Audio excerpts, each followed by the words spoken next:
നമ്മുടെ കാലാവസ്ഥയിൽ വളരെ നന്നായി വളരുന്ന ഒരിനം പച്ചക്കറിയാണ് ടൊമാറ്റോ. നോക്കൂ, ഇതിൽ നിറയെ കായകൾ ഉണ്ടായിട്ടുണ്ട്. ഇതിന് ചുവപ്പിൻ്റെ ആരോഗ്യം എന്നും വിശേഷിപ്പിക്കാറുണ്ട്. തക്കാളിക്ക് ചില ഗുണങ്ങളുണ്ട്. ഇതിൽ ലൈക്കോപ്പിൻ എന്ന് പറയുന്ന ഒരു ഘടകമുള്ളതിനാൽ അത് ഹൃദയത്തിന് വളരെ നല്ലതാണ്. ഹൃദയാരോഗ്യം നിലനിർത്താനായി ഇത് ഉപയോഗിക്കുന്നുണ്ട്. കൂടാതെ ഇതിൽ വൈറ്റമിൻ സി വളരെ കൂടുതലുണ്ട്. നമ്മുടെ പ്രതിരോധ ശേഷി വർദ്ധിപ്പിക്കുവാൻ ഇത് വളരെ പ്രയോജനപ്രദമാണ്.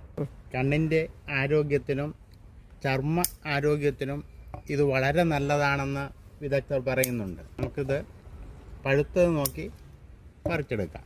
ദൈനംദിന ജീവിതത്തിൽ നമുക്ക് ഇതിൻ്റെ പ്രയോജനം വളരെ വലുതാണ്. ഇത് കറികൾ ഉണ്ടാക്കുക മാത്രമല്ല, സോസ് ഉണ്ടാക്കാൻ ഉപയോഗിക്കാറുണ്ട്, സാലഡിന് ഉപയോഗിക്കാറുണ്ട്. ഇങ്ങനെ വിവിധ തരത്തിലെ ഉപയോഗങ്ങൾ ഇതിന് ഉണ്ടാകുന്നുണ്ട്. ദൈനംദിന ജീവിതത്തിൽ ഉപയോഗിക്കാമെങ്കിലും അധികം ഉപയോഗിക്കരുത്.